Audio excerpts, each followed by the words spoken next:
Hello everyone, J নিপসের পক্ষ থেকে সকলকে স্বাগতম। আজকে আমরা যে টপিকটি নিয়ে আলোচনা করব সেটি হলো hexadecimal two decimal conversion. Hexadecimal সংখ্যা পদ্ধতি থেকে আমরা ডেসিমাল সংখ্যা পদ্ধতিতে কনভার্ট করব। সো আমরা জানি যে হেক্সাডেসিমাল সংখ্যা পদ্ধতিতে মৌলিক সংখ্যা হলো টোটাল 0 থেকে f পর্যন্ত 16টি মৌলিক সংখ্যা বিদ্যমান, এবং এই যে হেক্সাডেসিমাল সংখ্যা পদ্ধতিতে এ থেকে এফ পর্যন্ত ক্যারেক্টারগুলো ইউজ করা হয়েছে, এই ক্যারেক্টারগুলোর এক একটি নির্দিষ্ট মান রয়েছে।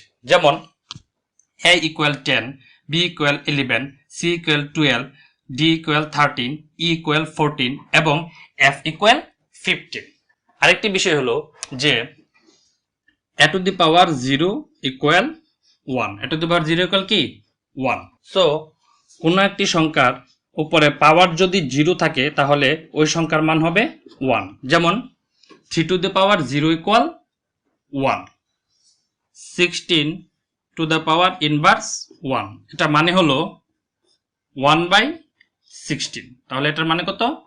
1/16। 16 to the power inverse 2, 1/16 square. তার মানে আমরা বুঝতে পারলাম যে কোনো একটা সংখ্যার উপর যদি ইনভার্স পাওয়ার থাকে তাহলে আমরা কি করব, এই যে সংখ্যাটা এটা লিখব নিচে 1/16, আর উপরে যে ইনভার্স পাওয়ারটা আছে ইনভার্স 2, এটা হবে এটা পাওয়ার 16 স্কয়ার। আমরা যদি এই এক্সাম্পলটার দিকে খেয়াল করি, এখানে হেক্সাডেসিমাল সংখ্যা পদ্ধতি থেকে ডেসিমাল সংখ্যা পদ্ধতিতে কনভার্ট করতে হবে। সো আমরা জানি যে ডেসিমাল সংখ্যা পদ্ধতি ডান দিকে থাকলে আমাদের গুণ করতে হয়। কাকে দ্বারা গুণ করব? ইকুয়াল চিহ্নের বাঁ দিকে যে সংখ্যা পদ্ধতি দেয়া আছে ওই সংখ্যা পদ্ধতির বেস দ্বারা গুণ করব। So b into 16 plus a into 16। তাহলে আমরা কি করলাম? আমরা এই যে সংখ্যাগুলা এগুলা কি বেস দ্বারা গুণ করলাম, প্রত্যেকটাকে আলাদা আলাদাভাবে বেস দ্বারা গুণ করলাম। b into 16 plus a into 16। এখন এই যে আমরা গুণ করলাম, এই গুণ করার পর আমাদেরকে কি করতে হবে? এই যে বেসগুলাকে পজিশন দিতে হবে। এটা হলো 0তম পজিশন, এটা হলো 1তম পজিশন। তাহলে আমরা জানি যে এই যে b ইকুয়াল আমাদের কত?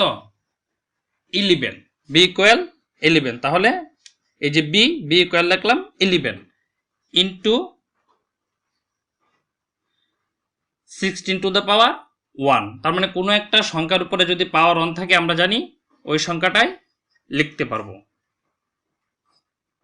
প্লাস a ইকুয়াল হেক্সাডেসিমালে কত? 10। তাহলে আমরা a ইকুয়াল কত লিখবো? 10 ইন্টু 6 টু দ্য পাওয়ার 0। আমরা জানি যে কোনো একটা সংখ্যার উপরে যদি পাওয়ার 0 থাকে তাহলে ওইটার মান কত হবে? 1। যেহেতু 16 এর উপর পাওয়ার 0, তার মানে এটার মান হবে 1। 11 into 16 equal 176 plus 10 into 1 equal 10। 176 plus 10 equal 186 base 10। এটা হলো আমাদের আলটিমেট আনসার। আমরা যদি এই এক্সাম্পলটার দিকে একটু খেয়াল করি, এটার ক্ষেত্রে আমাদের একটা রেডিক্স পয়েন্ট দেয়া আছে। সো আমরা জানি যে রেডিক্স পয়েন্টের বাঁ দিকে যে সংখ্যাগুলো থাকে এগুলা কি পূর্ণ সংখ্যা, এবং রেডিক্স পয়েন্টের ডান দিকে যে সংখ্যাগুলো থাকে এগুলো হলো দশমিক সংখ্যা বা ফ্র্যাকশনাল নাম্বার। সো প্রথমে আমরা পূর্ণ সংখ্যার কাজ করব, তারপর ফ্র্যাকশনাল নাম্বারের কাজ করব। তাহলে আমরা জানি যে ডেসিমাল সংখ্যা ডান দিকে থাকলে আমাদের গুণ করতে হয়। কাকে দ্বারা গুণ করব? ইকুয়াল চিহ্নের বাঁ দিকে যে সংখ্যা পদ্ধতি দেয়া আছে ওই সংখ্যা পদ্ধতি বেস দ্বারা গুণ করব। b into 16 plus a into 16। আমরা এই যে পূর্ণ সংখ্যার পার্ট, এটা b এবং a এগুলোর সাথে কি করলাম? আমাদের বেসগুলা গুণ করলাম, বি ইন্টু 16 প্লাস এ ইন্টু 16। তাহলে আমরা পূর্ণ সংখ্যার পার্টটা কমপ্লিট করলাম। এই ক্ষেত্রে এখন আমাদেরকে কি করতে হবে, পজিশন দিতে হবে। পজিশনগুলো আমরা কিভাবে দেব, আমরা এই যে 16 এটার উপরে প্রথমে দিব 0, তারপর এটার উপরে পজিশন দিব 1। তাহলে আমরা কি করতে পারলাম, পূর্ণ সংখ্যার কাজটা কমপ্লিট করতে পারলাম।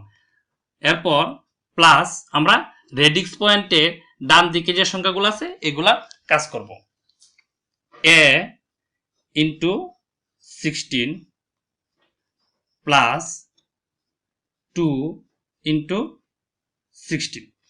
তাহলে আমরা কি করলাম, আমরা রেডিক্স পয়েন্টে ডান দিকে যে ফ্র্যাকশনাল নাম্বারগুলো ছিল এগুলার প্রত্যেকটির সাথে কি করলাম, বেসগুলা গুণ করে দিলাম। এখন এই ক্ষেত্রে আমাদেরকে আবার কি করতে হবে, আমাদেরকে পজিশন দিতে হবে। সো আমরা পজিশনটা দেব এই দিক থেকে, ইনভার্স 1 ইনভার্স 2। তার মানে হলো যে পূর্ণ সংখ্যার ক্ষেত্রে আমরা যে পজিশনগুলো দিব এগুলো হলো এদিক থেকে 0 1 এভাবে দিয়ে আসবো, এবং রেডিক্স পয়েন্টের ডান দিকে যে সংখ্যাগুলো আছে এগুলাকে যখন আমরা পজিশন দিব তখন এদিক থেকে দিব, ইনভার্স 1 ইনভার্স 2। আশা করি এই লাইনটা সবাই বুঝতে পেরেছেন। ইকুয়াল বি, তাহলে বি ইকুয়াল আমরা কি জানি, আমরা জানি যে বি ইকুয়াল হেক্সাডেসিমাল সংখ্যা পদ্ধতিতে 11। তাহলে আমরা বি সমান কত লিখব, 11 ইন্টু 16 টু দ্য পাওয়ার 1। আমরা জানি যে কোনো একটা সংখ্যার উপরে যদি পাওয়ার 1 থাকে তাহলে আমরা সেই সংখ্যাটাই লিখতে পারি, প্লাস এ। তাহলে হেক্সাডেসিমালে এ ইকুয়াল কত, এ ইকুয়াল 10। তাহলে আমরা এখানে এ ইকুয়াল কত লিখব, 10 ইন্টু 16 টু দ্য পাওয়ার 0। আমরা জানি যে কোনো একটা সংখ্যার উপরে যদি পাওয়ার 0 থাকে তাহলে তার মান কত, 1। তাহলে 16 to the power 0 equal 1, plus a equal কত, 10। A equal 10 into 16 to the power inverse 1, এটার মানে হলো 1/16।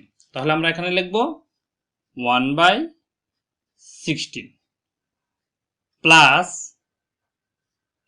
2 into 16 to the power inverse 2, 16 to the power inverse 2 equal 1/16 square. তাহলে আমরা এখানে কি লিখব, 1/16 square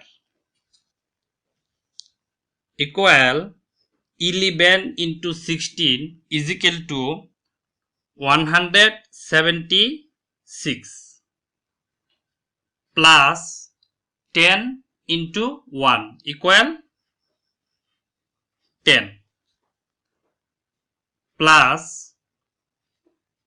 10 into 1/16 equal 0.0625 plus 2 into 1/16 square, 1/16 square. তার মানে হলো 1/16 ইন্টু 16 ইকুয়াল 256, 1/256। তাহলে এখানে হবে 1/256 equal 176 plus 10 plus 10 into 0.0625 plus 2 into 1/256 equal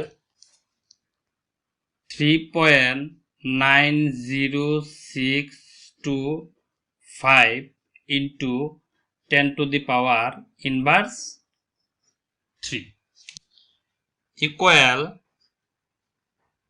176 plus 10 plus 10 into 0.0625 equal 0.625 plus 2 into 3.90625 into 10 to the power inverse 3 equal 7.8125 into 10 to the power inverse 3 equal 176 plus 10 equal 186 plus 0.625 plus 7.8125 into 10 to the power inverse